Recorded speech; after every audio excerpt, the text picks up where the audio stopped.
Gens difficiles. Anton Tchekhov.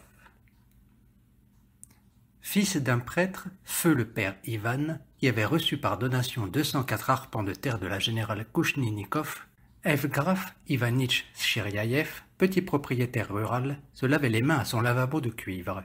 Il avait à son habitude l'air maussade et soucieux, la barbe non peignée. « En voilà un temps, fit-il. Ce n'est pas un temps, mais une malédiction divine. Il recommence à pleuvoir. » Tandis qu'il maugréait, sa famille déjà à table l'attendait pour commencer à manger. Elle l'attendait depuis longtemps.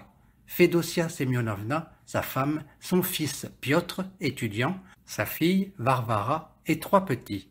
Les petits Kolka, Vanka, Archipka, nez retroussés, sales, figure bouffie, tête dont les cheveux drus n'avaient pas été coupés depuis longtemps, remuaient impatiemment sur leurs chaises, alors que les grands restaient immobiles, comme si manger ou attendre leur était indifférent. Chiryaïev, comme pour mettre leur patience à l'épreuve, s'essuya lentement les mains, fit lentement sa prière et se mit à table sans se presser. On servit aussitôt la potée aux choux. De la cour montait un bruit de hache de charpentier. Chiryaïev faisait faire un nouveau hangar, et l'on entendait aussi le rire de l'ouvrier Fomka qui excitait le dindon.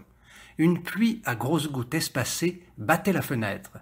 Piotr, étudiant voûté, portant lunettes, mangeait en échangeant des regards avec sa mère.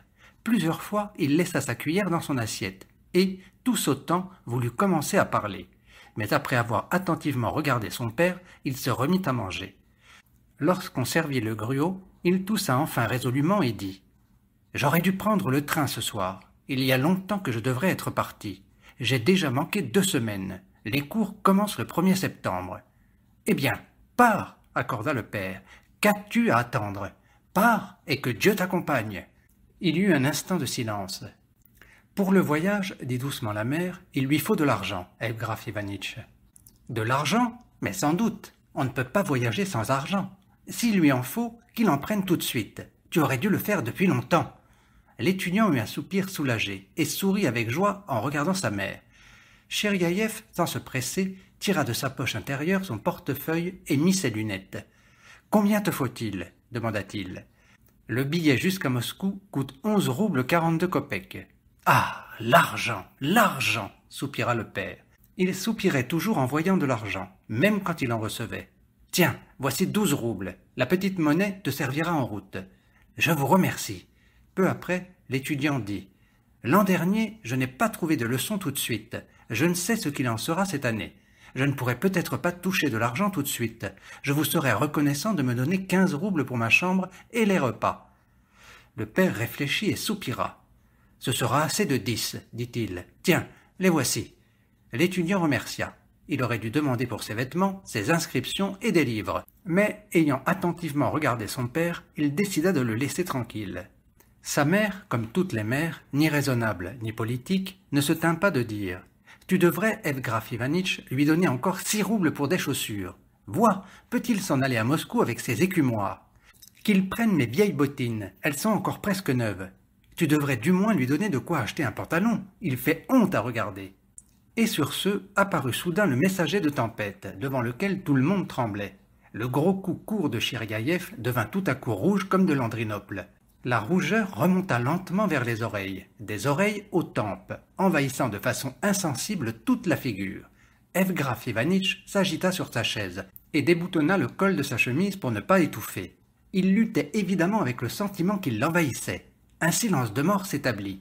Les enfants retenaient leur respiration, mais leur mère, comme ne comprenant pas ce qui se passait, continua. « Songe-y, ce n'est plus un enfant, il lui est pénible d'être mal vêtu. » Chiryaïev bondit et lança de toute sa force sur la table son gros portefeuille. Un morceau de pain en tomba d'une assiette. Une dégoûtante expression de colère, d'offense et de cupidité mêlée apparut sur sa face. « Prenez tout !» cria-t-il d'une voix autre que la sienne. « Dévalisez-moi, prenez tout, étranglez-moi !» Il se leva de table, se saisit la tête et se mit, trébuchant, à marcher à grands pas dans la pièce. « Prenez-moi jusqu'au dernier fil !» glapit-il. « Extirpez-moi tout, dévalisez-moi, serrez-moi à la gorge !» L'étudiant devint rouge et baissa les yeux. Il ne pouvait plus manger. Sa mère, qui depuis 25 ans n'avait pu se faire au caractère difficile de son mari, se ratatina toute, balbutiant quelque chose pour s'excuser. Sur sa figure à mine d'oiseau, épuisée, toujours hébétée et épouvantée, apparut une expression de stupéfaction et d'effroi. Les enfants et Varvara, grande fillette à la figure pâle et laide, avaient posé leur cuillère et attendaient figés. Chriaïev, devenant de plus en plus furieux, prononçant des mots plus terribles les uns que les autres, se précipita sur la table et vida d'un coup tous les billets de son portefeuille. « Prenez » bredouilla-t-il tout tremblant. « Vous m'avez tout baffré, tout bu. Prenez aussi l'argent. Je n'ai besoin de rien. Faites-vous faire des chaussures et des uniformes. » Piotr pâlit et se leva. « Écoutez, papa, » commença-t-il à dire en étouffant. « Je vous prie de cesser, parce que... »« Tais-toi » cria son père si fort que ses lunettes lui tombèrent du nez. « Tais-toi » Avant, je pouvais supporter des scènes pareilles, mais à présent, j'en ai perdu l'habitude. Comprenez-vous?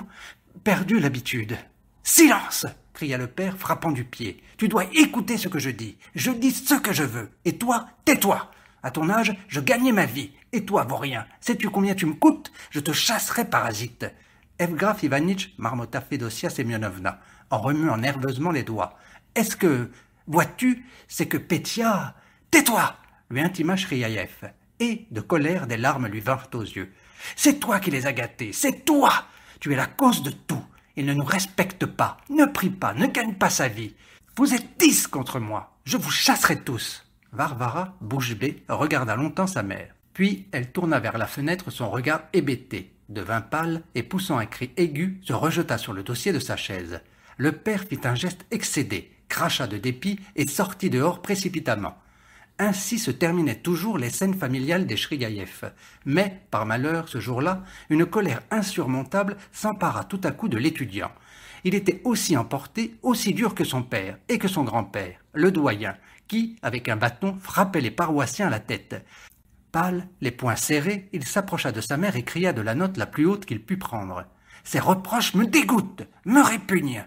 De vous, je n'ai besoin de rien. Je mourrai de faim plutôt que de manger chez vous une seule bouchée. Reprenez votre sale argent. Tenez !» La mère, s'appuyant contre le mur, se mit à agiter les mains comme si ce qu'elle voyait devant elle n'était pas son fils, mais un spectre. « En quoi suis-je donc coupable, moi ?» demanda-t-elle en se mettant à pleurer. « En quoi ?» Le fils, faisant le même geste que son père, sortit lui aussi précipitamment. La maison des Chriaïev était isolée près d'une butte, dont les labours s'allongeaient à 4 ou 5 verstes dans la steppe. De jeunes chênes et des aulnes en couvraient le bord et au pied courait un ruisseau. La maison avait vue d'un côté sur la butte et de l'autre sur les champs. Ni palissade ni claie ne l'entouraient. Toutes sortes de bicoques, étroitement adossées l'une à l'autre, délimitaient devant la maison l'espace censé être une cour, où vaguaient des poules, des canards et des porcs. L'étudiant gagna les champs par la route boueuse, dans une pénétrante humidité d'automne. Ça et là, sur la route, luisaient des flaques d'eau et dans le champ aux herbes jaunies, se voyait l'automne lui-même, triste, pourri et noir. À droite se trouvait le potager, bêché, lugubre. De place en place pointaient quelques tournesols, la tête penchée, déjà noircie. Piotr pensait qu'il serait à propos de s'en aller à pied à Moscou, tel qu'il était, nu-tête, les souliers troués et sans un sou. À la 100e verste, son père échevelé, affolé, le rattraperait, le supplierait de revenir ou de prendre l'argent. Mais il ne le regarderait même pas et il continuerait à marcher, à marcher. Les bois dépouillés succèdent aux mornes champs, les champs aux bois. La première neige blanchirait bientôt la terre et les rivières se prendraient. Quelque part, près de Koursk ou de Sierpoukov, Piotr tomberait et mourrait. On trouverait son cadavre et tous les journaux publieraient la nouvelle que l'étudiant un tel était mort de faim. Un chien blanc à la queue sale, qui errait dans le potager, y cherchant quelque chose, le regarda et le suivit. Piotr marchait sur la route et songeait à sa mort, au chagrin de ses parents, aux tourments moraux de son père, et en même temps il songeait à d'extraordinaires aventures en route, à des endroits plus pittoresques et plus accidentés les uns que les autres, à des nuits terribles, à des rencontres imprévues. Il s'imagina une kyrielle de pèlerins, une chaumière dans un bois dont l'unique fenêtre brille vivement dans les ténèbres. Arrêté devant la fenêtre comme un mendiant, il demande de pouvoir passer la nuit ici. On le fait entrer, et il voit soudain des brigands. Ou mieux, il arrive dans une grande maison seigneuriale dans laquelle, apprenant qui il est, on lui donne à manger et à boire. On joue pour lui du piano, on écoute ses plaintes. La jeune fille de la maison, très belle, s'amourache de lui. Absorbé par ses idées et par son chagrin, Piotr marchait toujours. Loin, bien loin devant lui, sur un fond de nuages gris, se détachait en noir une auberge. Plus loin encore, une maison. À l'horizon même, un petit point. C'est la gare du chemin de fer. Ce point lui fit associer l'endroit où il était et Moscou, où brûlent des réverbères, où roulent les voitures et où l'on fait des cours, et il fut prêt à pleurer d'angoisse et d'impatience. Cette nature solennelle en son cadre et sa beauté, ce silence de mort autour de lui, l'oppressait jusqu'au désespoir, jusqu'à la haine. Derrière lui, une forte voix cria « Attention !» Dans une légère et élégante voiture passa devant l'étudiant une vieille propriétaire qu'il connaissait. Il la salua et lui sourit de tout son visage. Et tout de suite, il s'en voulut de ce sourire qui n'était pas du tout en harmonie avec son humeur sombre. Quand son âme était pleine de tristesse et d'angoisse, d'où venait ce sourire? Et il songea qu'apparemment la nature a donné à l'homme la faculté de mentir afin que dans les lourdes minutes de tension morale, il puisse garder des secrets intimes, comme gardent les secrets de leur retraite les renards et les canards sauvages. Chaque famille a ses joies et ses atrocités, mais, aussi grandes soient-elles, l'œil d'autrui a peine à les découvrir. Elles sont un secret. Cette propriétaire, par exemple, qui venait de passer, son père avait, sur quelques faux rapports, enduré la moitié de sa vie le courroux du tsar Nicolas Ier. Son mari était joueur. De ses 4 fils, aucun n'avait réussi. On peut donc se figurer quelle terrible scène il y eut dans cette famille. Que de larmes y ont coulé. Pourtant, la vieille dame semblait contente, heureuse. Elle avait répondu à son sourire par un sourire. L'étudiant se souvint de ses camarades qui ne parlaient pas volontiers de leur famille. Il se souvint de sa mère qui mentait presque toujours quand elle avait à parler de son mari et de ses enfants. Jusqu'au crépuscule, Piotr, s'adonnant à de moroses pensées, erra autour de la maison. Il revint quand une petite pluie commença à tomber. Chemin faisant, il décidait d'avoir coûte que coûte une explication avec son père, et de le persuader, une bonne fois, que vivre auprès de lui était pénible, effroyable. Il trouva la maison calmée. Varvara, couchée derrière une cloison, gémissait parce qu'elle avait mal de tête. Assise auprès d'elle, sur une malle, sa mère, la figure étonnée, raccommodait la culotte du petit Archippe. Son père allait et venait d'une fenêtre à l'autre, renfrogné à cause du mauvais temps. Il était visible à son allure, à la façon dont il toussait, et même à sa nuque, qu'il se sentait en faute. « Alors, lui demanda-t-il, tu ne pars pas aujourd'hui ?» L'étudiant éprouva de la compassion pour lui, mais, la surmontant aussitôt, il dit « Écoutez, j'ai à vous parler sérieusement.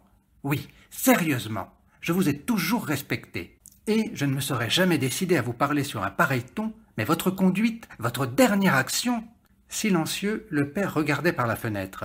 L'étudiant, se frottant le front comme pour y chercher des mots, poursuivit dans une grande agitation. « Il ne se passe ni dîner, ni thé, sans que vous fassiez une scène. Votre pain nous reste à tous dans la gorge. Il n'est rien de plus insultant, ni de plus humiliant que de reprocher aux gens le pain qu'ils mangent. Bien que vous soyez le père, rien, ni Dieu ni la nature, ne vous a donné le droit d'humilier les gens aussi profondément, en passant sur les faibles votre mauvaise humeur. Vous avez martyrisé, annihilé ma mère. Ma sœur est abétie. Et moi... » « Ce n'est pas à toi de me faire la leçon, » coupa le père. « Non, c'est à moi. Vous pouvez me brimer autant que vous voulez, mais laissez ma mère en paix. Je ne vous permettrai pas de la martyriser, poursuivit-il les yeux en feu. Vous vous êtes gâté parce que personne n'a osé encore se dresser contre vous. On tremblait, on se taisait, mais à présent, c'est fini. Vous êtes un homme brutal, mal élevé. Brutal, entendez-vous? Brutal, difficile, dur. Les moudjiks même ne peuvent pas vous souffrir. » L'étudiant avait perdu le fil de ses idées et, à proprement dire, ne discourait plus, lançant des mots au hasard. Son père écoutait en silence, comme étourdi. Mais soudain, son cou devint pourpre et le rouge envahit sa figure. Il se remit à marcher. « Silence !» cria-t-il. « Parfait !» dit l'étudiant sans cesser. « Vous n'aimez pas à entendre la vérité. À merveille ! Bon, mettez-vous à crier. Parfait ! Silence, je te dis !» se mit à hurler Evgraf Ivanitch. Sur la porte apparut sa femme, pâle, la figure effarée.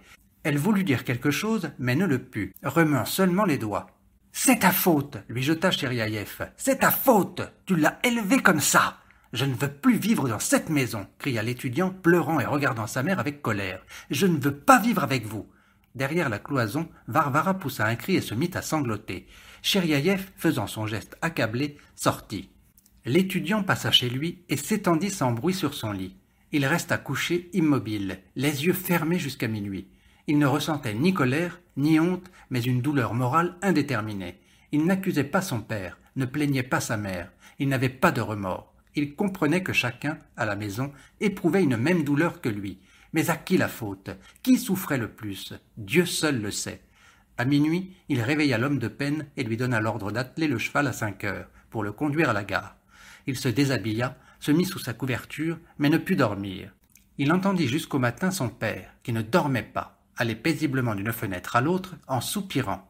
Personne ne dormait, on ne parlait que rarement, à mi-voix. Sa mère vint 2 fois le voir derrière son paravent, toujours avec la même expression effarée et abêtie. Elle le signa longtemps en tressaillant nerveusement.